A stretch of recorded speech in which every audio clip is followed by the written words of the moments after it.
सही है, तुमने नहीं सुना। हेलो दोस्तों, गुड मॉर्निंग, गुड इवनिंग। मेरा नाम है सुमित राठी और आप सभी मेरे साथ हैं इंडिया के नंबर 1 स्टडी चैनल जिसका नाम है यूपीएससी 101। कैसे हैं आप सभी लोग? देखो, उम्मीद कर रहा हूं मैं आप बहुत अच्छे होंगे, बट मुझे लग नहीं रहा जिस प्रकार से अभी आपके हालात हैं, जिस प्रकार से आपकी संख्या है ना। बाकी लोग जो हैं वो रास्ता भूल गए हैं या कहीं और चले गए हैं, लग गए हैं कुछ और काम में। ठीक है, it is totally acceptable, okay. And I totally agree that somewhere down the line this is our fault. ये कहीं ना कहीं हमारी गलती है, बिकॉज अगर आपकी संख्या डाउन हो रही है, देखो कितने से हम कहाँ पे आ गए, मतलब वी स्टार्टेड फ्रॉम द 1500 से हमने स्टार्ट किया था and we end up to like 200 300। इसका मतलब क्या है कि शायद हम जो पढ़ा रहे हैं उसमें कहीं ना कहीं गलती है, कहीं ना कहीं कमी है। सो मुझे लगता है कि मुझे भी कुछ ऐसा ही करना पड़ेगा कि एक क्लास में पूरी ज्योग्राफी ख़त्म, 2 घंटे पूरी ज्योग्राफी, ऐसी चीज़ पढ़ाऊँगा, यू विल फील गुड। ठीक है कि यार वाह क्या ज्योग्राफी है, बट उससे कुछ आएगा नहीं पेपर के अंदर में, इतना मैं टोटली श्योर हूँ। ठीक है ना, इतना मैं 100% श्योरिटी के साथ कह सकता हूँ। You will not get anything out of that. आपको पेपर में उससे कुछ नहीं मिलने वाला, I am totally sure that. चलिए कल से हम भी वही स्टार्ट करेंगे and I try to like manage की चीज़ों को मैं जल्दी करा दूँ, एक चीज़ को मैं इतना ना खींचूँ। जैसे कि आज फैक्टर कंट्रोलिंग टेम्परेचर को हम पार्ट 3 पे ले आए हैं, मैं कोशिश करूँगा एक पार्ट में निपटा के ख़त्म करें हम इसको, है ना, क्योंकि now you peoples are getting bored. ठीक है, आपके लिए नहीं बोल रहा, जो नेक्स्ट टाइम जो अभी बच्चे नहीं देख रहे हैं, जो कहते हैं कि हम 1 दिन बाद देखते हैं, 50 दिन बाद देखते हैं, क्योंकि आप देखो ना यार, जर्नी देखो, मैं स्टैट्स पे बात करता हूँ। ठीक है, अब आप भी, आपकी एक बात सही है सर, हम तो आते हैं बिकॉज आप ऑलवेज आते हो यार, आपके लिए हम लगे भी हैं, बट एक चीज़ होती है ना जो मोटिवेट कर दे, रिजल्ट ऑलवेज मोटिवेट यू। आप कितने दिनों तक काम करोगे, अगर रिजल्ट्स नहीं होंगे तो नहीं कर पाओगे। ठीक है, neither you will perform neither your team will perform. ठीक है, रिजल्ट्स नहीं है। So we started with the 1500 से हम स्टार्ट किए और अब हम कहाँ गए हैं दोस्तों, we end up to the 300। Nice. कितने परसेंटेज डिक्रीज है, कितने परसेंटेज फॉल्ट है, और मैं आपको जिम्मेदार बिल्कुल नहीं ठहरा रहा हूँ। सही में, सही मायने में डाउन द लाइन मुझे लगता है कि कहीं ना कहीं मेरी गलती है, ओके, कि मैंने शायद चीज़ों को शायद उस वे में नहीं कराया जिस वे में आप पढ़ना चाहते थे। ये कहीं ना कहीं गलती मेरी है। तो आप इसको क्या करेंगे, थोड़ा सा खींचेंगे भी, आप जल्दी जल्दी इसको ख़त्म करेंगे, कुछ नया शुरू करेंगे हम भी। जैसे एक दिन में संपूर्ण भूगोल की कक्षाएं, ऐसा कुछ, है ना, पढ़िए एक दिन में पूरी NCERT, कुछ ऐसा करेंगे। एक दिन का मतलब होगा 2 घंटे। ठीक है, ऐसा कुछ मैं भी शुरू करने वाला हूं। तो अभी थोड़ा सा मैं फास्ट कर दूंगा इसको, जल्दी से हम खत्म करेंगे, डोंट वरी। चलिए गाइस, सो आज हमारा चैप्टर नंबर 16 है factor controlling the temperature, part 3। मैं आज बहुत वर्सेटाइल कंटेंट बना के लाया था, बहुत डिफरेंट कंटेंट बना के लाया था मैं। आज मैं सोच रहा था कि टेम्परेचर इन्वर्जन बहुत डिटेल में पढ़ाऊंगा, बट मुझे लगता नहीं कि उसको पढ़ाने की ज़रूरत है, बिकॉज आज मैंने टेम्परेचर इन्वर्जन पढ़ाया तो मुझे लग रहा है 300 से आप 250 पे हो जाओगे और मुझे बड़ी इंसल्ट फील होती है। ये मेरे लिए मतलब थोड़ी सी बुरी बात है। मुझे पता है आप लोग बोलोगे कि सर नहीं, we always support, I know you always support me, ठीक है, बट कुछ रिजल्ट्स होते हैं ना जो मुझे डिस्करेज करते हैं। So these are the results which discourage me. So कोई बात नहीं, I will cope with that. ठीक है, आपके लिए काम करता रहूँगा मैं, ऐसी बात नहीं है, but I will change my method, I will change my criteria, जो काम करने का उसको चेंज करते हैं। ठीक है, चलो गुरुकुल में दोस्तों ये 4 चैनल हैं अपने गुरुकुल में, geography 101, UPSC 101, current affair 101, NCERT 101, these are 4 different channels. So आप चारों चैनल्स पे आ सकते हैं। आप चारों चैनल्स को क्या कर सकते हैं दोस्तों, ज्वाइन कर सकते हैं फॉर द यूपीएससी CSC। साथ ही साथ अनअकैडमी पर ऐप पर भी मैं हूं आपके साथ। अनअकैडमी ऐप पर जो हूं मैं, यहाँ पर सुमित कुमार के नाम से हूं, सुमित कुमार के नाम से हूं। साथ साथ में मैं आपके साथ क्विज कराता हूं, साथ साथ मैं आपके साथ स्पेशल क्लास और प्लस कोर्स कराता हूं। ठीक है, प्लस कोर्स जो है ये भी मैं आपको कराता हूं, मैं आपको कराता हूं दोस्तों ये जो क्लासेस है मेरी। ठीक है, सो इन सब के लिए आप कोड क्या यूज़ कर सकते हो, सुमित 10। एक बात मैं बहुत ईजी, बहुत खुल के आपको बता देता हूँ। देखो यार दोस्तों, जब आप कोई भी क्लास करते हो तो जैसे आप मेरे स्टूडेंट्स हैं, so always use the code Sumit 10, you will get the call from the sales team. ठीक है, एंड सेल्स टीम जो है they will manipulate you to use the different code. वो उनका खुद का कोड होता है ना, वो अपने अपने कोड लगाने के लिए आपको बोलते हैं कि हमारा कोड लगा दो, ये कोड। देखो यार, आप अगर ऐसा करते हो तो you will fall into a trap. ठीक है, I will not able to guide you.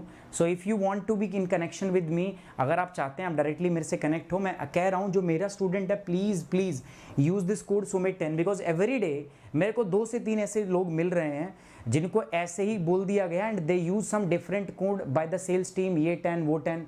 अब वो कह रहे हैं कि सर हम तो आपकी वजह से आए। भाई मेरी वजह से आप आते, मैं आपका पूर्ण सम्मान करता हूँ, जो मदद बनेगी मैं आपका करूंगा, मैं बट पर्सनली आपको गाइड नहीं कर पाऊंगा। पर्सनली गाइड मैं उन्हीं बच्चों को करूंगा यार, उन्हीं बच्चों के पास मेरा एक्सेस होगा जो सुमित 10 कोड से आएंगे, तो उनके से मेरा हाथ जोड़ के माफ़ी है। अब आप, मुझे भी पता है गलती आप ही की, आपकी है गलती, क्योंकि मैं जब डेली बोलता हूं कि अगर कभी भी आप अनअकैडमी ज्वाइन करो तो always use the code Sumit 10 if you are my students and if you want to be with me. अब आप बोलते हो कि सर हमने तो ये देखा, अगर देखा नहीं था तो भी आपकी गलती, मैं रोज रोज बोलता हूँ, ठीक है। So don't ever fall in the trap, ठीक है। आप ले लीजिए सेल्स टीम से, कोई दिक्कत नहीं, आपको 10% डिस्काउंट मिलेगा, मैं आपके साथ नहीं रहूँगा, ठीक है। मैं आपको सिर्फ पढ़ाऊँगा, पढ़ाने का काम होगा, डाउट पूछना है डाउट क्लास में ही आप पूछेंगे, अदरवाइज उसके बाहर जो है वो कुछ नहीं हो पाएगा, ठीक है।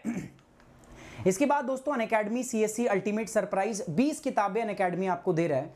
ये 28 तारीख से पहले है दोस्तों, this is before the 28th of April आपको ये किताबें मिल रही हैं, और इसमें भी आप जो है ज्वाइन कर सकते हैं अगर 28 अप्रैल से पहले करते हैं। So again I am saying that use code Sumit 10, not the sales team code, उनका कोड यूज नहीं करना।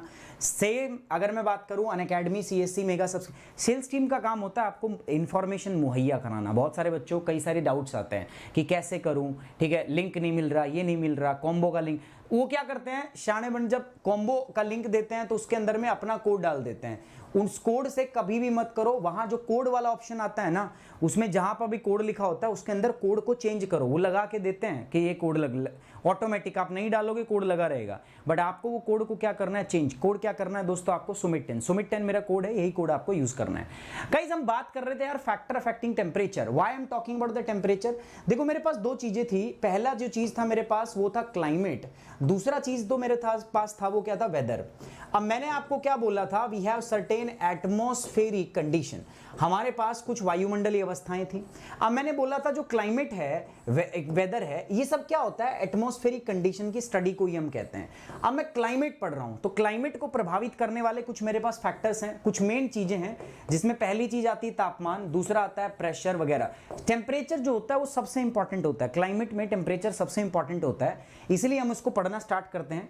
और इसीलिए हम स्टार्ट करते हैं तो पहले नंबर पे क्या है, टेम्परेचर को कौन प्रभावित करता था, लैटिट्यूड। मैं आपको बता चुका हूं जैसे जैसे लैटिट्यूड बढ़ेगा, 0 डिग्री से आप ऊपर जाओगे, सीधी सी बात है भाई, टेम्परेचर क्या होगा, डिक्रीज होगा, है ना। इधर जाओगे टेम्परेचर क्या होगा दोस्तों, आपका डिक्रीज। तो जैसे जैसे लैटिट्यूड बढ़ेंगे, latitude increase, temperature decrease. So latitude is inversely proportional to the temperature, इसके इनवर्स प्रोपोर्शन में।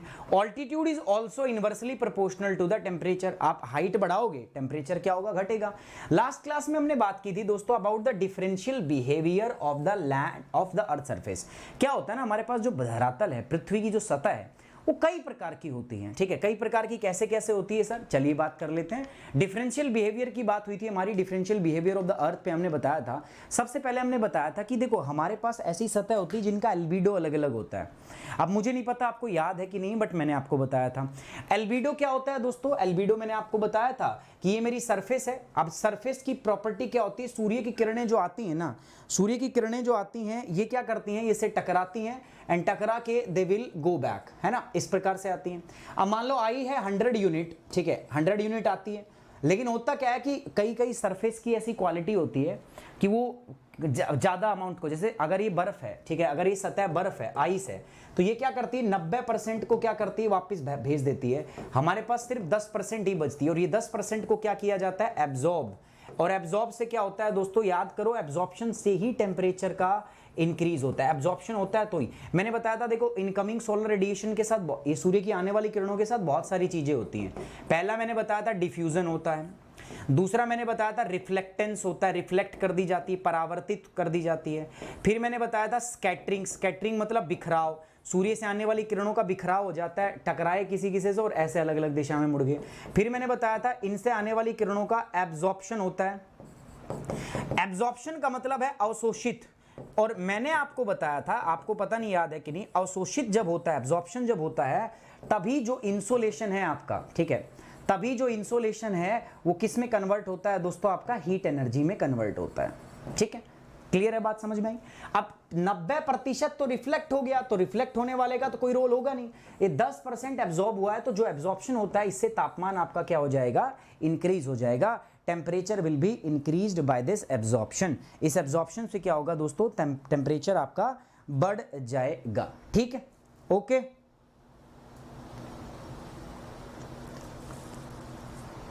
ठीक है, ये देखो मैं रोज रोज बताता हूं, शशांक बारू, ये भी वाईफाई स्टडी की, वो जब मैं वाईफाई स्टडी पे पढ़ाता था तो उस टाइम की जो वीडियो वो देख रहे हैं। अरे यार नए चैनल बन गए, वहां छोड़ने के बाद ये करा तो रहा हूं यार आगे। अब मैं बताने कैसे जाऊं तुम्हारे घर पे, थोड़ा तुम्हें सर्च करना पड़ेगा ना यार, कैसे बताऊं बताओ। तुम अभी भी उन्हीं वीडियोस को देखने लगे हुए हो यार, क्या करें यार। चलिए, इसके बाद पहली चीज है हमारे पास, that is the differential behaviour of the earth surface. दूसरा क्या है दोस्तों, एल्बिडो बताया मैंने, स्पेसिफिक हीट बताया। स्पेसिफिक हीट में क्या था दोस्तों, एक तरफ है मेरे पास महाद्वीप, ठीक है, और दूसरी तरफ मेरे पास क्या है दोस्तों, महासागर। जब मैं दोनों की बात करता हूं तो महाद्वीप क्या होते हैं, इनकी स्पेसिफिक हीट कैपेसिटी लो होती है, तो ये क्या होते हैं, जल्दी से गर्म और जल्दी से ठंडे। दूसरी ओर महासागर जो होता है, इनकी स्पेसिफिक हीट कैपेसिटी क्या होती है, हाई होती है। विशिष्ट उष्माधारिता, इसको स्पेसिफिक हीट को क्या बोलते हैं, विशिष्ट उष्माधारिता। क्या होता है, किसी भी वस्तु का तापमान 1 डिग्री, मान लो x है तो मुझे x+1 करना है, तो मुझे 1 डिग्री करना है तो मुझे क्या करना पड़ेगा, मुझे प्लस डेल्टा हीट को ऐड करना पड़ेगा। बस इसी को, जो amount of energy required which to increase the temperature by 1 degree centigrade is known as the specific heat capacity. किसी भी चीज का तापमान 1 डिग्री बढ़ाने के लिए आवश्यक उष्मा की मात्रा को हम क्या कहते हैं, स्पेसिफिक हीट। तो मैंने बताया था किस प्रकार से स्पेसिफिक हीट के अंदर बदलाव होने की वजह से भी तापमान में चेंजेस आते हैं। भाई ऐसा कोई भाग जो महासागर के पास है, महासागर ना तो जल्दी से गर्म होगा और ना ही जल्दी से ठंडा, तो उसके आसपास के इलाके जो है ना तो जल्दी से गर्म होते हैं ना ही जल्दी से ठंडे होते हैं, और इसी वजह से तो आपके कॉन्टिनेंटल और मराइन टाइप क्लाइमेट होते हैं। कॉन्टिनेंटल टाइप क्लाइमेट में क्या होता है, एकदम टेम्परेचर वेरिएशन देखने को मिलता है आपको, ठीक है, कॉन्टिनेंटल टाइप क्लाइमेट बोलते हैं। मराइन टाइप का मतलब क्या है, जिसपे समुद्री इन्फ्लुएंस होता है, जहां टेम्परेचर, जो क्लाइमेटिक चेंज है, जो वेदर है वो मॉडरेट रहता है, ना तो अचानक से तापमान बढ़ेगा। मैं एक एग्जांपल दे देता हूं, दिल्ली में टेम्परेचर एक्सट्रीम जाता है, गर्मी होगी तो भी बहुत ज़्यादा और ठंडी होगी तो भी बहुत ज़्यादा। दूसरी ओर मैं मुंबई की बात करता हूँ, मॉडरेट क्लाइमेटिक कंडीशन होती है, गर्मी भी बहुत ज़्यादा नहीं होती वहाँ पे और सर्दी भी बहुत ज़्यादा कभी भी वहाँ पे नहीं होती, मॉडरेट काइंड ऑफ कंडीशन। किसकी वजह से है दोस्तों, वो डिफरेंशियल बिहेवियर ऑफ द अर्थ की वजह से है, क्योंकि मुंबई समुद्र के पास है और समुद्र की स्पेसिफिक हीट कैपेसिटी क्या होती है दोस्तों, ज़्यादा, इसीलिए समुद्र के आसपास का भाग ना तो जल्दी से गर्म होता है और ना ही जल्दी से ठंडा होता है। क्लियर है? उसके बाद हमने बात करना है थर्मल कंडक्टिविटी के बारे में, आज बात कर लेते हैं। उसके बाद ट्रांसपेरेंसी के बारे में, उसके बाद इवेपोरेशन के बारे में, ये सब बात करेंगे। एल्बिडो मैंने आपको बताया था दोस्तों, एल्बिडो क्या होता है मैंने आपको बताया था, पूरी बात हम समझ चुके हैं, ठीक है। स्पेसिफिक हीट के बारे में बता चुका हूं। अब बात करते हैं थर्मल कंडक्टिविटी। थर्मल कंडक्टिविटी क्या होता है दोस्तों, कंडक्टिविटी का मतलब है कितना हीट ट्रांसफर हो पाएगा, है ना। नहीं आया बात समझ में सर हमारे, तो ये है धरातल, पृथ्वी। मैंने आपको बताया था पृथ्वी के पास में 47% क्या आती है, लाइट, और ये 47% लाइट को क्या कर लेता है, एब्जॉर्ब, ठीक है। एब्जॉर्ब का मतलब क्या हो गया, अवशोषित, इसने इसको क्या कर लिया, अवशोषित। अब जैसे ही एब्जॉर्ब करता है, अब इसका तापमान बढ़ जाता है, now it become heated surface.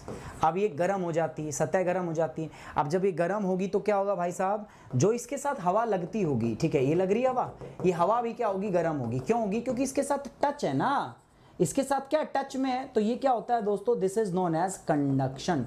तो यही होती है थर्मल कंडक्टिविटी।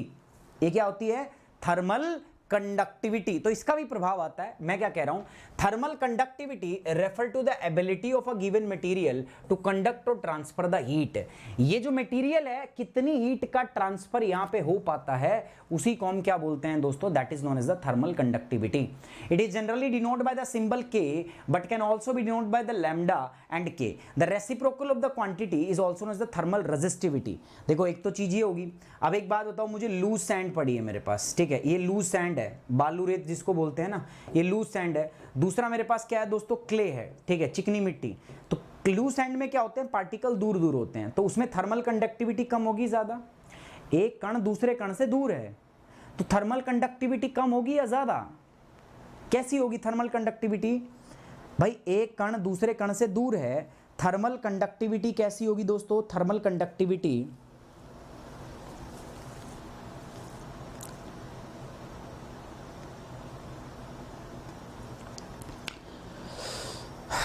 यार एनसीईआरटी तब पढ़ी जाती थी जब कुछ होता नहीं था भाई।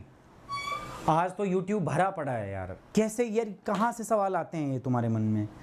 अरे एनसीईआरटी तब पढ़ी जाती थी। एनसीईआरटी का मतलब था बेसिक तब क्लियर किए जाते थे जब किसी को कुछ आता नहीं था, उनके पास कोई रिसोर्स नहीं था। आज सारा इतना कंटेंट तो तुम्हें यूट्यूब पे फ्री मिल रहा है। पढ़ लो एनसीईआरटी, पढ़नी है तो पढ़ के ख़त्म करो, नहीं पढ़नी तो यहाँ से पढ़ लो। किसने कहा? पेपर में लिखा है क्या एनसीईआरटी पढ़नी है? सिलेबस में लिख रखा है क्या यूपीएससी ने? नहीं। किसने बोला आपको? सर पुराने लोग जो वीडियो देखते हैं उसने कह रखा है एनसीईआरटी पढ़। भाई पढ़ लो। पुराने टाइम पे यूट्यूब नहीं होता था, 2 साल से आया यूट्यूब आने के बाद में 1 साल से यूट्यूब आ गया है। अब सारा मटेरियल यूट्यूब पे मिल जाता है आपको। तो अब बेसिक्स पढ़ने की जरूरत कहाँ है एनसीईआरटी से? NCERT is for the basic. पढ़ लो जाके बेसिक, उससे पेपर क्लियर होने का क्या मतलब है?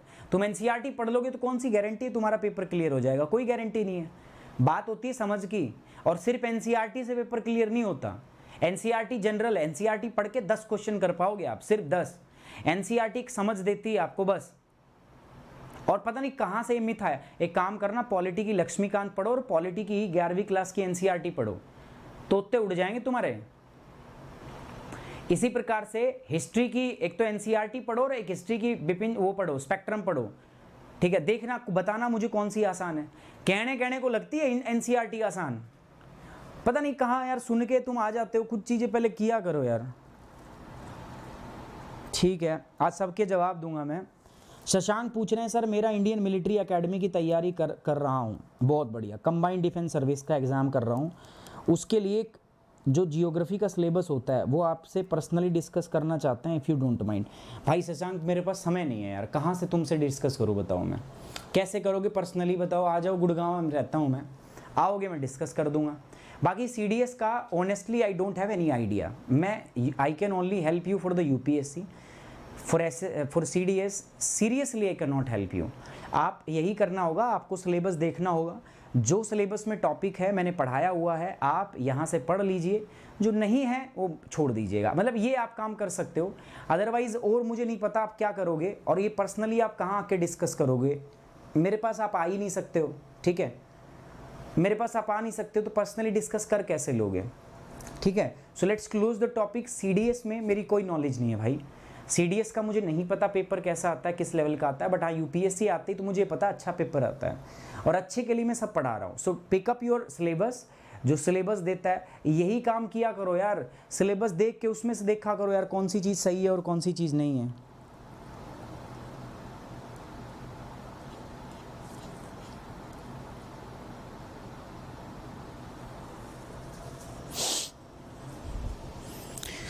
सर मैं भी 11वीं में हूँ, क्या मैं आपके लेक्चर कंटिन्यू कर सकता हूँ? आपके सारे लेक्चर मुझे अच्छे से समझ में आते हैं, ऐसा कुछ प्रॉब्लम तो नहीं है ना? प्रॉब्लम क्या होगी भाई इससे? अगर आपको समझ में आ रहे हैं सही तो बेस्ट है। अरे समझ में आ रहे हैं तो बेस्ट है ना।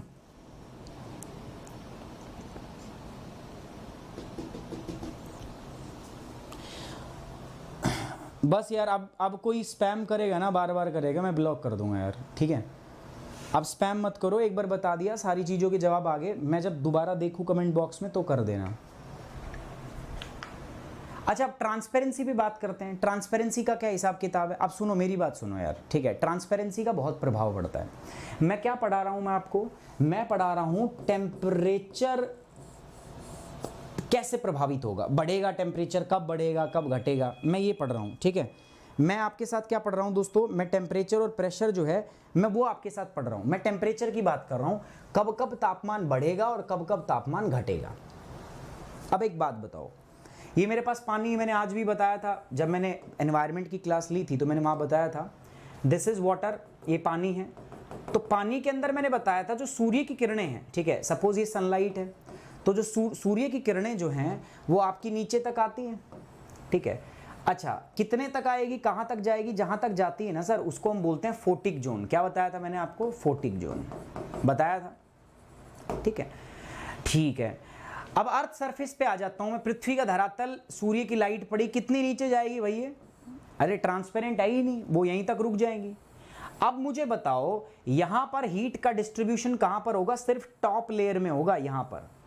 तो इससे क्या गर्म होगा बताओ? जो सूर्य की किरण धरातल पे पड़ेगी तो इससे आपका सिर्फ ऊपरी भाग, ये भाग जो है वो गर्म होगा, ठीक है, ये भाग गर्म होगा बस, मैक्स टू मैक्स।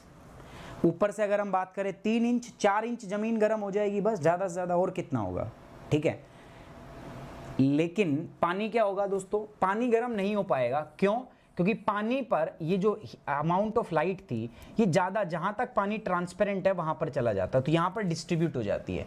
तो यहाँ पर टेम्परेचर का अंदर जो चेंज है, टेम्परेचर के अंदर जो चेंज है वो क्या होगा? स्मॉल। लेकिन यहाँ पर टेम्परेचर के अंदर में चेंज क्या होगा दोस्तों? आपका यहाँ पर क्या होगा? लार्ज। आपको बात समझ में आई कि नहीं आई? मैं कह रहा हूँ पानी ट्रांसपेरेंट होगा, ठीक है, तो क्या होगा? हीट उसके अंदर डिस्ट्रीब्यूट होगी लार्ज एरिया में। मैंने बताया ये पानी है मेरे पास, सिंपल सी बात है, और ये पानी यहां तक भरा हुआ है भाई, ठीक है। जब सूर्य की लाइट इस पे पड़ेगी तो ऐसा तो नहीं है ना भाई, सूरज की लाइट पड़ी, मान लो ये सन है, सन की लाइट आई इस पे, तो सन की लाइट क्या होती है? पानी के अंदर तक डिस्ट्रीब्यूट हो जाती है, ठीक है। सो डिस्ट्रीब्यूशन होती है। अब मान लो पूरी लाइट डिस्ट्रीब्यूट होगी तो तापमान उतना नहीं बढ़ेगा, लेकिन यही लाइट है, अगर मैं बात करूं सूर्य के, ये मेरे पास सन है और यही सूर्य की लाइट आपकी कंसंट्रेटेड पृथ्वी की ज़्यादा से ज़्यादा ये 3 से 4 इंच नीचे तक गर्म हो जाएगा। तो इस केस में जो हीट है वो ज़्यादा दूर तक डिस्ट्रीब्यूट नहीं होगी, ज़्यादा फैलेगी नहीं, ज़्यादा फैलेगी नहीं, तो तापमान क्या होगा दोस्तों? अधिक इंक्रीज होगा।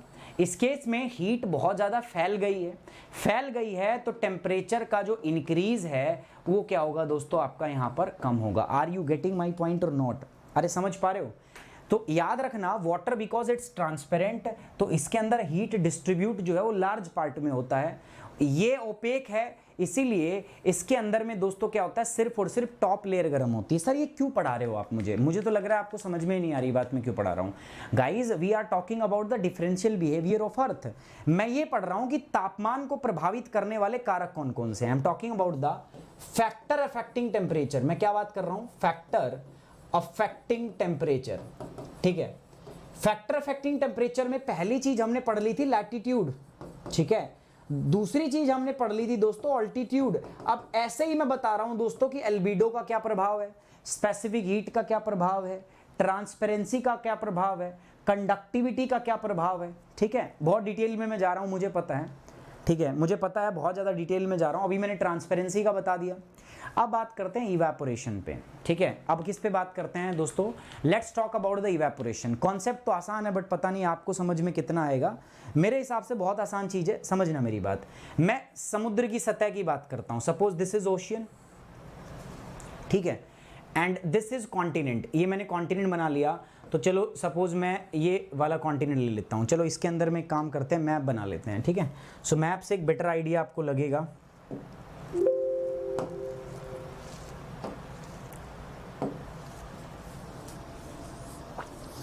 दो चीज़ें हैं यार आपकी बड़ी डिस्करेज करती हैं, ठीक है। स्पेशली पहला तो एक आपका नंबर, ठीक है,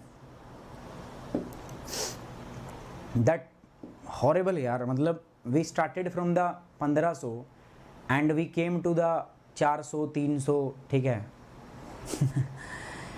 and it seriously question my, मतलब मैं आपके ऊपर तो खैर क्या क्वेश्चन उठाऊं, आप लोग नहीं देखना पसंद कर रहे, इसका मतलब समझ नहीं आ रहा तो क्या है? गलती मेरी, और गलती मुझे यही लगती है, मैं शायद ज़्यादा डीप जा रहा हूँ। मुझे भी शायद ऐसा कुछ करना चाहिए कि 1 घंटे में ज्योग्राफी, ऐसी वीडियो बनाऊंगा मैं बहुत जल्दी, आगे ऐसी वीडियो रखेंगे 1 घंटे में प्रेशर ख़त्म, ऐसा कुछ आधे घंटे में प्रेशर बेल्ट पूरी, समझिए, है ना। आज रात 7 बजे संपूर्ण प्रेशर बेल्ट की क्लास। अब देखिए मेरी बात, यहां पर क्या है दोस्तों? इवेपोरेशन का कॉन्सेप्ट है। अच्छा एक बात बताओ, ये इवेपोरेशन होता क्या है? पहले तो ये बताओ, वाष्पीकरण को कहते हैं सर। अब वाष्पीकरण कब होता है आप ये बताओ मुझे, किसका होता है वाष्पीकरण? वैसे वाटर का, पानी का होता है। कैसे होता है सर? पानी को हम क्या देते हैं? Plus delta. अब कई बच्चों को तो ये भी नहीं पता मैं डेल्टा लिख रहा हूँ, ये क्यों लिख रहा हूँ भाई? प्लस का मतलब है मैंने इसको दिया है, और डेल्टा का मतलब होता है हीट। ये हीट को दिखाने के लिए एक इंडिकेशन हम शो करते हैं। Plus delta. अब प्लस डेल्टा दिखाएंगे तो ये पानी किस में बदल जाएगा, वेपर के अंदर। वेपर मतलब सर जलवाष्प, बदल गया, पानी था मेरे पास और ये किस में बदल गया, वाष्प में बदल गया। ठीक है, कब बदला, जब मैंने इसको हीट दिया। ये हीट कहाँ गया, ये हीट इस पानी के अंदर, इस वेपर के अंदर में स्टोर्ड हो गया। किसके फॉर्म में, ये हीट किसके फॉर्म में स्टोर हो गया दोस्तों, ये जो हीट हमने दी थी ना, it stored in the form of latent heat. Latent heat को क्या बोलते हैं, गुप्त ऊष्मा। मैंने बताया था बस स्टैंड वाली कहानी, याद होनी चाहिए, नहीं है तो भी कोई बात नहीं है भाई, क्या कर लूंगा मैं। अब मैं क्या करता हूं, मान के चलो इस वेपर में से ये मैं गुप्त ऊष्मा निकाल दूं, माइनस डेल्टा निकाल लें हम, क्या होगा, हीट निकाल ली, नाउ इट बिकम कूलर, ये ठंडा हो जाएगा, तो ये दोबारा से किस में बदल जाएगा, पानी में। Now we have to process, यहां पर दो प्रोसेस। देखो पहली तो प्रोसेस कौन सी है दोस्तों, पहली जो प्रोसेस है वो ये वाली प्रोसेस है, ठीक है, मतलब जिससे पानी किस में बदल रहा है दोस्तों, भाप में। इस प्रोसेस को मैं क्या बोलता हूं दोस्तों, इवेपोरेशन। ठीक है, क्या बोलते हैं हम इसको, वाष्पीकरण। वाष्पीकरण कब होता है, जब हम प्लस डेल्टा हीट देते हैं, ये हीट किसके फॉर्म में स्टोर हो जाती है, in the form of latent heat. जब ये वाष्प दोबारा से ठंडे होते हैं, ठंडे होंगे ना, ठंडे होंगे तो इसको क्या, ये ऊर्जा रिलीज करनी पड़ेगी, उसको भी क्या बोल देंगे, लेटेंट हीट। इसको बोलेंगे लेटेंट हीट ऑफ इवेपोरेशन। और जब वो रिलीज करेगा, ये जो वेपर है ठंडा कब होगा, जब ये इस लेटेंट हीट को त्याग देगा, छोड़ देगा। इसीलिए जब बारिश होती है ना, उससे पहले आपको गर्मी महसूस होती है। क्यों, क्योंकि उस समय जब बादल बनते हैं ना, तो उनसे लेटेंट हीट जो है बहुत रिलीज होती है, इसी वजह से थोड़ा गर्मी महसूस होती है हमें। तो ये जो भाग है वाष्पीकरण से वापस वाटर बन रहा है, इसको हम क्या बोलते हैं, वाष्पीकरण है, एंड ये इवेपोरेशन है, and this is nothing but known as condensation. Condensation को हम क्या बोलते हैं दोस्तों, संघनन। ठीक, अब मुझे एक बात पता चल गई, अगर मुझे इवेपोरेशन कराना है तो मुझे एक चीज की जरूरत है, और वो किस चीज की जरूरत है, हीट। तभी होगी। अब ये हीट आएगी कहां से, ध्यान से देखना, अब ये हीट आएगी कहां से। मैं एक अपना एटमॉस्फेयर मतलब एक लैंड मास और वो कॉन्टिनेंट बना लेता हूं, तो थोड़ी सी एक बार बेटर अंडरस्टैंडिंग आपको आ जाएगी।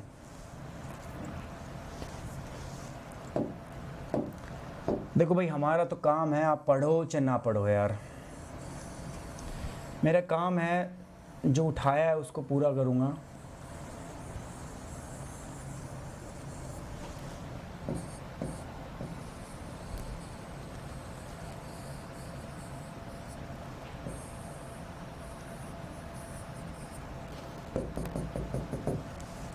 बट इसके बाद अगर किसी के मेरे पास मेल आते हैं ना कि सर वो टॉपिक नहीं हुआ, 41 के बाद के सेशन करवा दो और 42 के बाद के करवा दो, तो बताऊँगा मैं तुम्हें।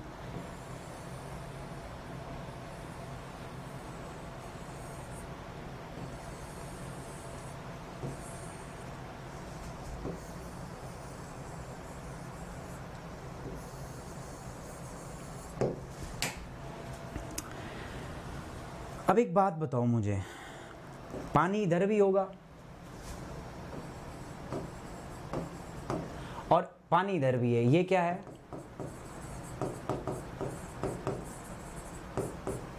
Atlantic ocean.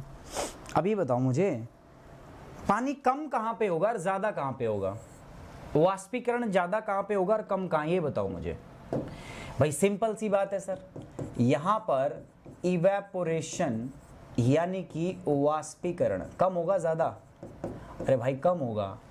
क्यों कम होगा, क्यों कम होगा, यहां वाष्पीकरण कम होगा, वाई सर, यहां पे वाष्पीकरण इसीलिए कम है क्योंकि पानी की कम है, पानी की अवेलेबिलिटी भी कम है, ठीक है। और यहां पर इस इलाके में क्योंकि ये समुद्र है, इवेपोरेशन क्या होगा, वाष्पीकरण क्या होगा, ज्यादा। देखो ऐसी बात बताऊंगा, ये तो 400% श्योर है, कहीं यूट्यूब पे तो है भी नहीं है, ठीक है। यूट्यूब छोड़ दो, तुम जो महंगी महंगी ऑनलाइन ऑफलाइन कोचिंग भी करते हो उसमें भी नहीं होता। इवन आपको जो टॉप एजुकेटर है ना वो भी नहीं बताएंगे ऐसी आसान आसान चीज़ें। लेकिन दिक्कत पता है क्या होती है, जब तक फंडामेंटल क्लियर ना हो ना, जब तक वो टेंस नहीं आते, हमें टेंस नहीं आते, ज़्यादातर बच्चे ऐसे ही होते हैं जो हिंदी मीडियम से पढ़ते हैं, उनको कभी टेंस नहीं आते। तो जिनको टेंस नहीं आते उनकी इंग्लिश कभी सुधरती ही नहीं है, ज़िंदगी में नहीं सुधरती। वो बेचारे बोलते हैं मेरी तरह बोलते हुए तो टूटी फूटी बोलते हैं, इधर की उधर, इधर की उधर, कुछ ऐसा ही हम बोलते हैं ना।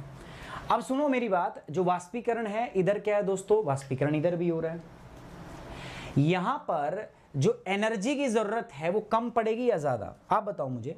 वाष्पीकरण के लिए क्या चाहिए मुझे, वाष्पीकरण तभी होगा जब मैं प्लस डेल्टा कराऊंगा, ठीक है।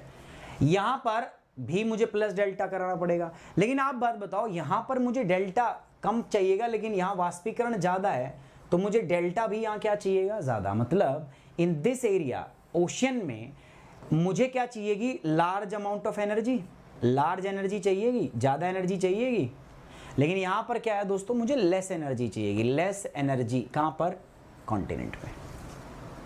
सूर्य से ऊर्जा आई है, यहां पर भी 100 यूनिट पहुंची, आप सपोज करो यहां पर भी 100 यूनिट आई है और यहां पर भी 100 यूनिट आई है, लेकिन यहां पर 100 यूनिट में से 60 यूनिट जो है वो एब्जॉर्ब हो गई, किसके लिए, इवेपोरेशन के लिए। बेसिक मैथ बता रहा हूं, 100 यूनिट आई थी सूर्य की, लेकिन 60 यूनिट तो वाष्पीकरण के चक्कर में खत्म होगी। भाई पानी को भाप बन के उड़ना था, तो उसने क्या किया, 60 यूनिट को एब्जॉर्ब कर लिया, बच कितनी गई, 40 यूनिट। लेकिन यहां पर इवेपोरेशन में आउट ऑफ दिस 100 सिर्फ 20 यूनिट का इस्तेमाल हुआ है, किसमें, इवेपोरेशन में। भाई वाष्पीकरण तो तभी होगा ना जब हीट एब्जॉर्प्शन हो जाएगा, जब वो आसपास से हीट एब्जॉर्ब करेगा, हीट एब्जॉर्ब करके वाष्पीकृत हो जाएगा, ठीक है। तो 20 हुआ है, यहां से कितना हुआ, 60। इसका मतलब यहां कितने अमाउंट में हीट बच गई, हमारे पास 80 यूनिट हीट बच गई यहां से। और यहां पे कितनी बच गई दोस्तों मेरे पास, यहां पर मेरे पास 40 यूनिट ही बची थी, यहां 40 यूनिट बची है और यहां 80 यूनिट। अब कोहराम कौन ज्यादा मचाएगा बताओ, ठीक है, कौन ज्यादा मचाएगा, 80 यूनिट से ज्यादा तापमान बढ़ेगा या 40 यूनिट से ज्यादा तापमान बढ़ेगा।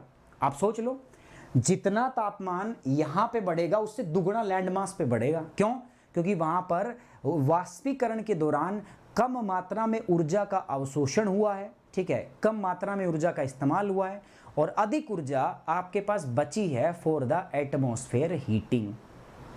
आसान सा था कॉन्सेप्ट, तो पता नहीं समझ में आया कि नहीं आया, बता दो मुझे यार, समझ में आया हो तो एक बार ओके की रिपोर्ट कर दो, नहीं है तो बता दो।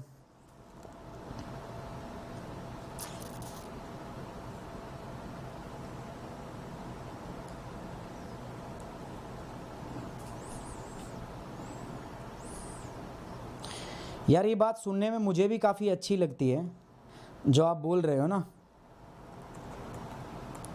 ब्रांड वगैरह, लेकिन जब रिजल्ट ना दिखते ना तो ये चीज़ें खोखली लगती हैं, फीकी लगती हैं और डाउट हो जाता है, अपने पे ही डाउट आता है।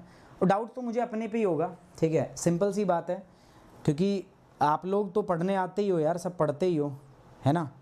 अगर आप लोगों की संख्या में गिरावट आ रही है तो ये सिंपली किसका फॉल्ट है, मेरा ही फॉल्ट है।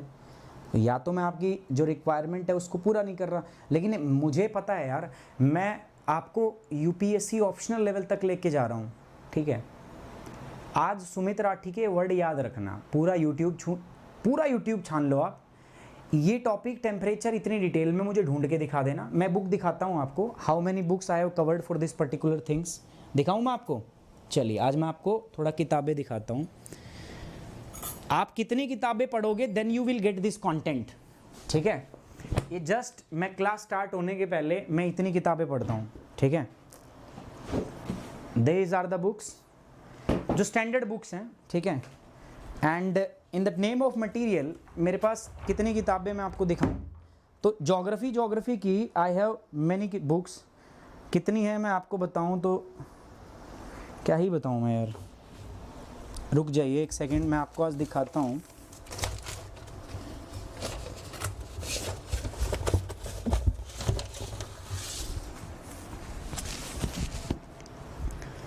मेरी उंगली भी मुड़ गई। This whole content is for the geography, ठीक है। ये पढ़ के मैं पढ़ाता हूँ आपको भाई पढ़ के इसीलिए पढ़ाता हूँ, ऐसा नहीं है कि देख लो ज्योग्राफी है, ये पढ़ के इसीलिए पढ़ाता हूँ मैं आपको, ऐसा इसका मतलब ये नहीं है कि मुझे आता नहीं है। कई बच्चे कहेंगे सर को आता नहीं, पढ़ के पढ़ाते हैं, नहीं। I want to give you the best, the best, समझ रहे हो। मेरा पर्पज़ क्या होता है, दी बेस्ट करना, कि यार बच्चों को मैक्सिमम जितना पता चलेगा उतना बेटर होगा। बेवकूफ़ बना के यार कोई फ़ायदा नहीं है। बेवकूफ़ बना के मैं व्यूज़ कलेक्ट कर सकता हूँ, मैं व्यूज़ जनरेट कर सकता हूँ, मैं आपसे व्यूज़ ले सकता हूँ, मैं लिख दूंगा कि एक क्लास में ये, एक क्लास में तुम आ भी जाओगे but you will feel exploited. बड़ा एक बार तो मैं करके देखूंगा और ये तो दिखाया है ना, मेरी उंगली मुड़ गई ऐसे, मैं जब उठा रहा था ना, मेरे नाखून बहुत बड़े हो रखे हैं एक्चुअली, काम में समय नहीं मिलता ना यार, तो ये आज काटने पड़ेंगे, तो मैं जब उठा रहा था ना तो वो मुड़ गया उससे, तो दर्द हो रहा है। तो ये तो कुछ भी नहीं है, ठीक है। पूरी एक कबर्ड जो है ना, मतलब मेरे पास इतनी किताबें ज्योग्राफी की हैं, इतनी ही किताबें मेरे पास बाकी सब्जेक्ट्स की हैं, 50-50 का रेशियो है, ठीक है। अपने स्टूडियो के अंदर में ही ना, कभी मैं आपको वैसे अपने चैनल पे विजिट कराऊंगा तब दिखाऊंगा, मतलब इतनी ही किताबें मेरे पास, एक कबर्ड पूरा ज्योग्राफी का भरा है, बाकी की सारी किताबें, मतलब मेरे पास ज्योग्राफी की नंबर ऑफ बुक्स ज़्यादा हैं, ठीक है। और ये इसीलिए क्योंकि मुझे परफेक्शन चाहिए, सेटिस्फेक्शन नहीं मिलता। मैं जितना पढ़ता हूँ ना मुझे उतना अच्छा लगता है, मैं चाहता हूँ उतना ही यार बच्चों को नॉलेज वो दी जाए। इवेपोरेशन अभी मैंने पढ़ाया आपको, अगर किसी स्थान पे वाष्पीकरण की जरूरत ज़्यादा है, अगर यहाँ से वाष्पीकरण ज़्यादा होगा, भाई अगर वाष्पीकरण ज़्यादा होगा तो कंजम्पशन ऑफ जो है लाइट वो भी ज़्यादा होगा, वहाँ पर लाइट ज़्यादा एब्जॉर्ब होगी।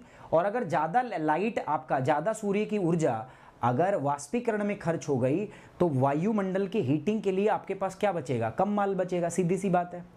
आपके पास एक बोतल पानी था, ठीक है, आपके पास वही पीने का था, वही नहाने का था, तो आपने उस एक बोतल में से आधी बोतल पी ली, ठीक है, तो अब मुंह धोने के लिए कम बचा ना। अब एक तो जिसके पास ज़्यादा पानी था उसका मुंह अच्छे से धुलेगा, आपके पास कम था तो आपका मुंह बेकार धुलेगा। समझ रहे हो कि नहीं समझ रहे? सो वही बात है दोस्तों, जहां पर वाष्पीकरण ज़्यादा होता है वहां पर ज्यादा अमाउंट में ऊर्जा वाष्पीकरण में चली जाती है, तो वहां एटमॉस्फेयर हीटिंग के लिए कम ऊर्जा बचती है। जैसे ओशन में हाई अमाउंट ऑफ इवेपोरेशन होता है, यहाँ पे ज्यादा वाष्पीकरण होता है, so use of more energy in evaporation. तो भाई साहब यहां पर वाष्पीकरण के अंदर में ज्यादा ऊर्जा यूटिलाइज हो जाती है, ज्यादा उष्मा यूटिलाइज हो जाती है। Less energy for atmosphere heating, अब ज्यादा एनर्जी यहां खर्च हो गई तो एटमॉस्फेयर को गर्म करने के लिए ऊर्जा आपके पास कम बचेगी, सिंपल।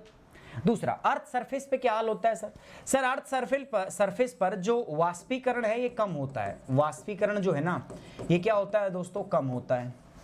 वाष्पीकरण कम होगा तो कम ऊर्जा का उपयोग होगा किसके अंदर दोस्तों? वाष्पीकरण में कम ऊर्जा का इस्तेमाल होगा।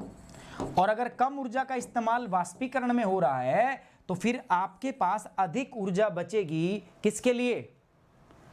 एटमॉस्फेयर की हीटिंग के लिए। आप ज़्यादा समय दे रहे हो अपनी टाइम उसमें पढ़ाई में, तो आपके लिए टाइम वेस्ट करने का बहुत कम बचा। लेकिन आप पढ़ते भी हो तब भी चैट में लगे रहते हो, दैट मीन्स आप टाइम वेस्ट ज़्यादा कर रहे हो, तो ऑटोमेटिक आपके पास पढ़ने का समय क्या बचेगा? कम बचेगा। तो ये कुछ ऐसा ही कॉन्सेप्ट है। सो सिंपल सी बात है। इसीलिए ओशियन के ऊपर आप क्या देखते हो कि बहुत ज़्यादा तापमान में बढ़ोतरी या गिरावट नहीं देखते आप अचानक से, लेकिन लैंडमास पे आप देख लेते हो, ठीक है। जमीन पे आपको बहुत ज़्यादा बढ़ोतरी और गिरावट जो है आपको देखने को मिल जाती है। Now come to the next part, that is the ocean current. Ocean current मतलब समुद्री जलधारा। इसमें भी बताऊंगा मैं। देखो यार मेरे पास कितने टाइप के ओशन करंट होते हैं दोस्तों? So we have 2 type of ocean currents. Ocean current कितने प्रकार के होते हैं? 2। पहला जो होता है ना उसको हम बोलते हैं वार्म ओशियन करंट, और दूसरा जो होता है ना दोस्तों दैट इज कूल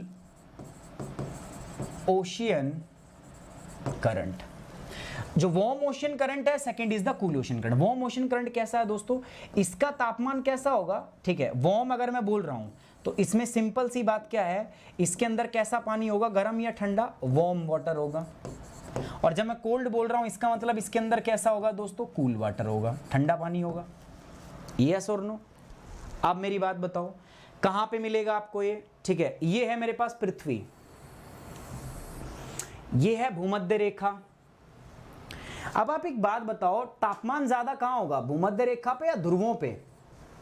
भाई हाई टेम्परेचर कहां होगा अगर मैं आपसे पूछूं तो? भूमध्य रेखा पे, ध्रुवों पे। यहां होगा सर, यहां पर हमें टेम्परेचर हाई मिलेगा। ऑब्वियस बात है, टेम्परेचर हाई मिलेगा तो यहां पर वाटर भी क्या मिलेगा आपको? गर्म, ठीक है। तो कोई भी समुद्री जल अगर भूमध्य रेखा की तरफ से इधर जाता है तो वो कैसा होगा दोस्तों? वो वार्म होगा या कोल्ड होगा? बताओ मुझे, सिंपल। भाई भूमध्य रेखा पर तापमान ज्यादा है और अगर ज़्यादा तापमान है तो ये पानी गर्म होगा, और जब ये पानी बह के ध्रुवों की ओर जाएगा तो इससे वार्मिंग होगी या कोल्डनेस आएगी, बताओ, गर्मी आएगी या ठंडक होगी। नॉर्थ अटलांटिक ड्रिफ्ट एक ऐसा करंट है जिसकी वजह से पश्चिमी यूरोप सर्दियों के अंदर में जमता नहीं तो वहां के समुद्री पोर्ट सारे के सारे जम जाएंगे। मैं नॉर्थ अटलांटिक ड्रिफ्ट की बात कर रहा हूं, मैं उत्तरी अटलांटिक ड्रिफ्ट जल प्रवाह की बात कर रहा हूं, ठीक है। सो सिंपल सी बात है यार, ये पानी ऊपर जाएगा तो अपने साथ क्या करेगा, वार्मथ लेके जाएगा, ठीक है। सो इसका पानी कैसा है दोस्तों, वार्म वाटर। तो वार्म वाटर है, लेकिन ये चलता कहां से कहां तक है आपको पता होना चाहिए दोस्तों। It always move from equator to pole. Cold water में क्या होगा, अब उल्टा देखो भाई, यहां तापमान क्या है, कम है, टेम्परेचर क्या है यहां पर, कम, टेम्परेचर कम है, पानी ठंडा होगा। ये पानी अगर बह के इधर आएगा, ये पानी अगर बह के इधर जाएगा तो क्या कहलाएगा, कूल वाटर। तो कूल वाटर ऑलवेज कहां से कहां तक चलता है, पोल टू इक्वेटर। सिंपल हुआ कि नहीं हुआ। ये कहां से कहां चलेगा दोस्तों, it will move from pole to equator. ये पोल से कहां तक आएगा दोस्तों, इक्वेटर की तरफ आएगा। ये ओशन करंट का कॉन्सेप्ट है। ऐसे बहुत सारे एग्जाम्पल भी हैं, मैं वार्म ओशन करंट का एग्जाम्पल आपको दे सकता हूं। जैसे मैं कह दूंगा इक्वेटोरियल करंट, वार्म करंट है, ठीक है। मैं बोल दूंगा आपको गल्फ स्ट्रीम क्या है, वार्म करंट है, ठीक है। ये वार्म करंट है। कोल्ड करंट में अगर मैं नाम दे दूं, मैं नाम ले दूंगा एल नीनो। एल नीनो का तो पता है ना, वार्म करंट है। मैं इधर कहूंगा पेरू करंट, ठंडा करंट है, ठीक है। लैब्राडोर करंट, ठंडा करंट है, ठीक है। ये क्या है दोस्तों, ठंडा। कैरिबियन करंट, कैरिबियन कोल्ड है, सो कैरिबियन कोल्ड करंट है आपका, ठीक है। सो कैननी करंट बोल दो, कैनरी करंट बोल दो, कैनरी करंट कोल्ड करंट है। अब ये थोड़ा सा मैं मैप में दिखाना चाहूँगा, मैं इनको भी, ठीक है, इनको भी मैं मैप पे दिखाना चाहूँगा ओशन करंट्स को, तो आपको थोड़ी सी आसानी होगी इस चीज़ को भी इवैल्यूएट करने में कि मैं क्या बता रहा हूँ।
एक बात मेरे को समझ में नहीं आती यार, उल्टे सीधे ऐसे बेकार बेकार चैनल को दुनिया सब्सक्राइब कर लेती है, एंड या everybody is making so much effort, मतलब हमारी संख्या नहीं बढ़ रही यार।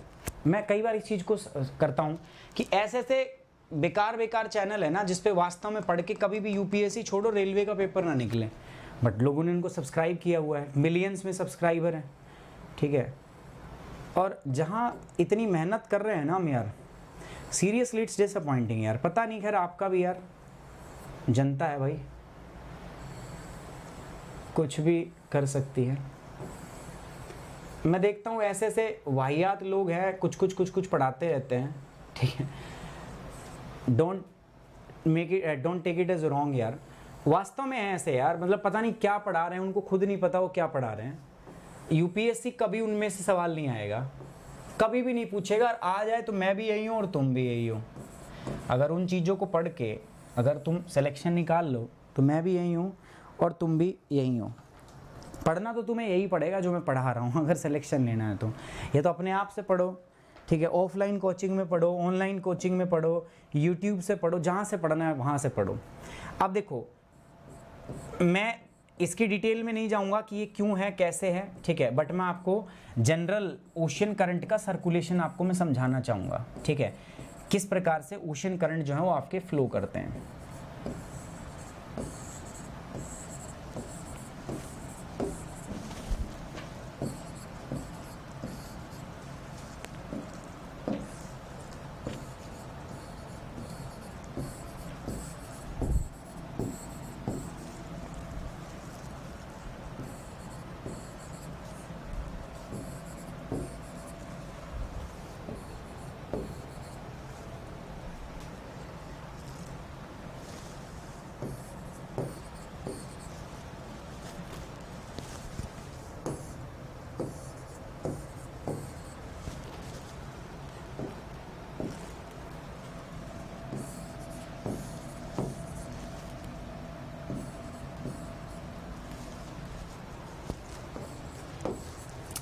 ये ओशन करंट है, ठीक है, ये ओशन करंट है यार दोस्तों, जो पूरी दुनिया के अंदर में फ्लो करते हैं, बहते हैं।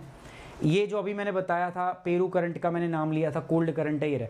इसमें जो भी ब्लू कलर से बनाया है ना, मैंने ब्लू कलर से जो भी नाम रखे हैं ना, जो मैंने ब्लू कलर से खींचे हैं, आप ध्यान देना यार, जो ब्लू कलर वाले हैं ये क्या हैं दोस्तों, और जो रेड कलर से हमने खींचे हैं ये क्या है,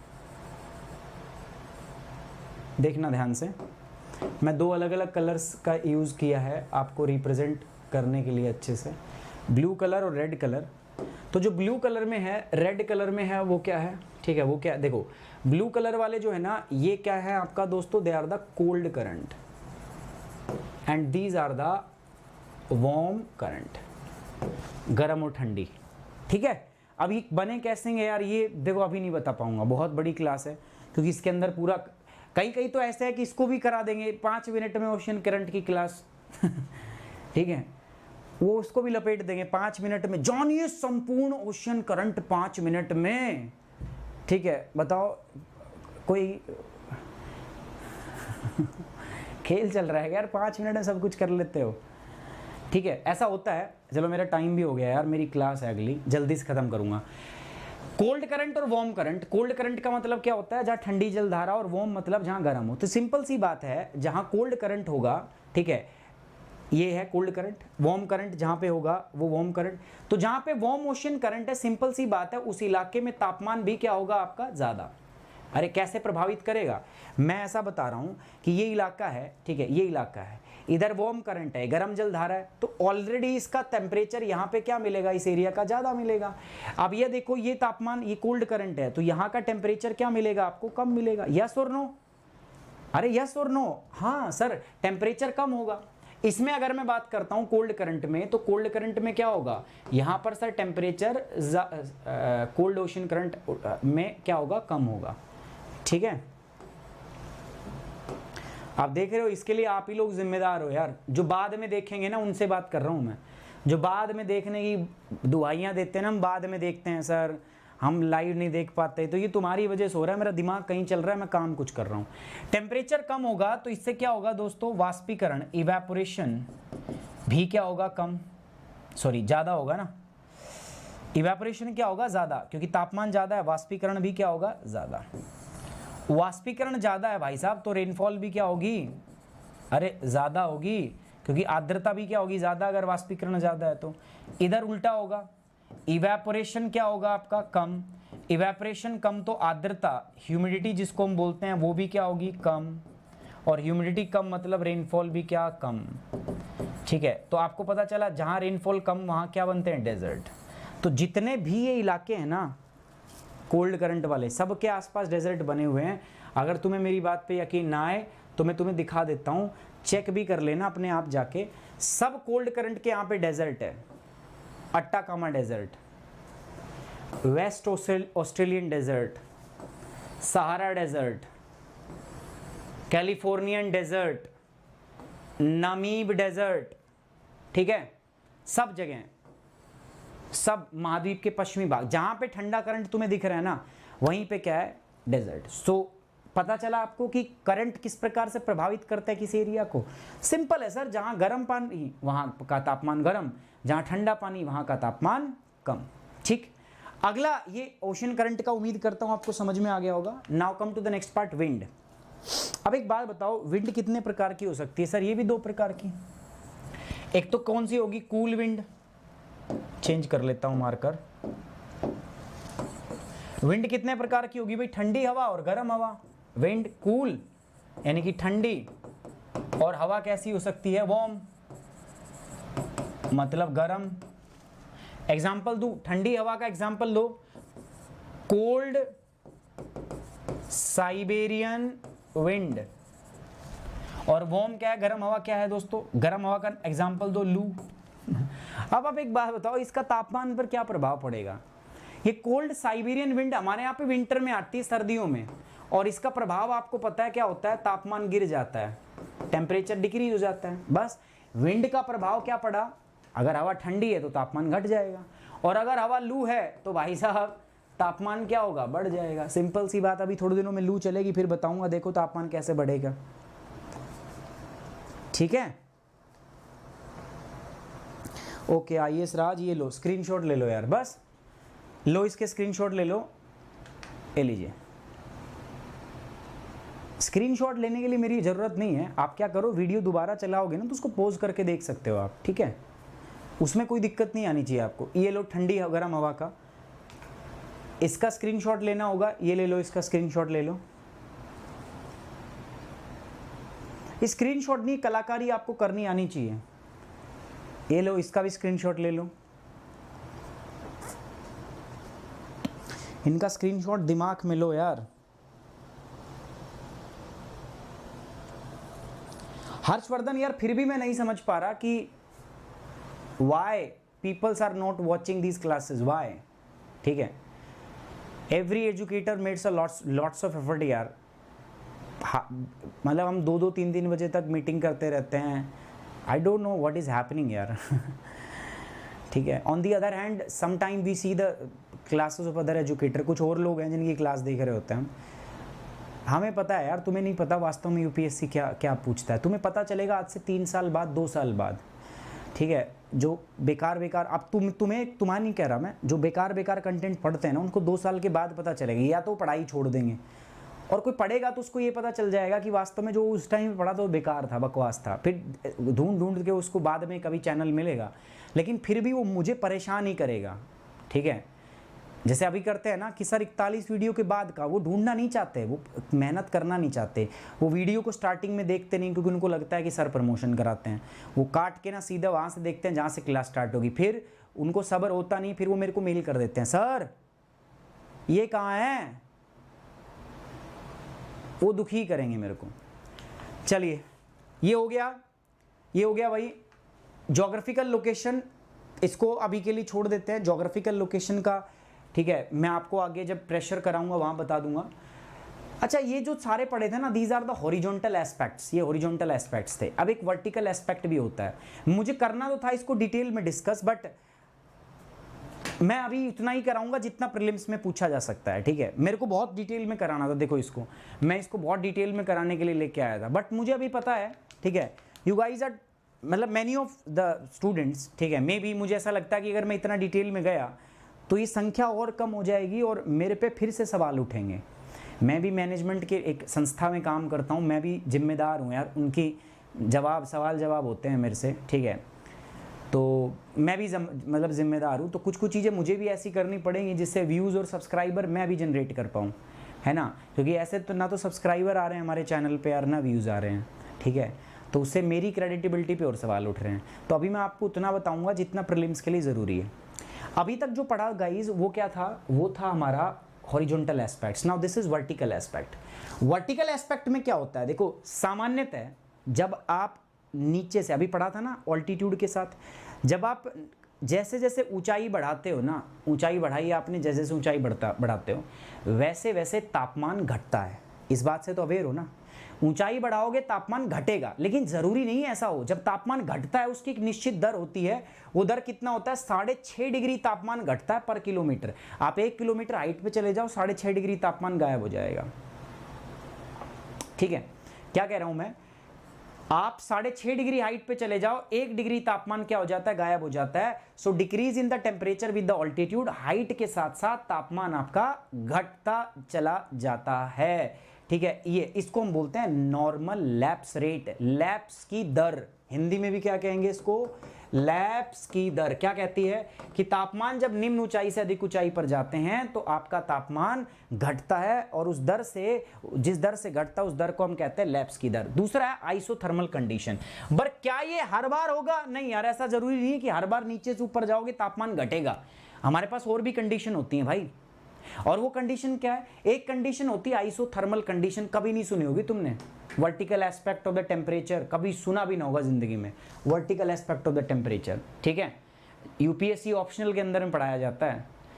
वर्टिकल एस्पेक्ट में क्या है, पहला कह रहा है देयर इज नो चेंज, इसमें तो तापमान नीचे से ऊपर जा रहे हैं, घट रहा है, बट इसमें कोई भी बदलाव नहीं होगा। जैसे आप हाइट पे जा रहे हो तापमान नहीं बढ़ेगा, वो कांस्टेंट रहता है। लेकिन ऐसी भी चीज बहुत रेयरली होती है, कंडीशन है ये भी, बट ये रेयरली होती है। अब आती है जो तीसरी चीज जो पेपर में पूछ भी ली जाती है, ये टर्म। प्रीलिम्स के लिए मैं सिर्फ ये टर्म ही समझाऊंगा आपको क्या होता है, टेम्परेचर इन्वर्जन।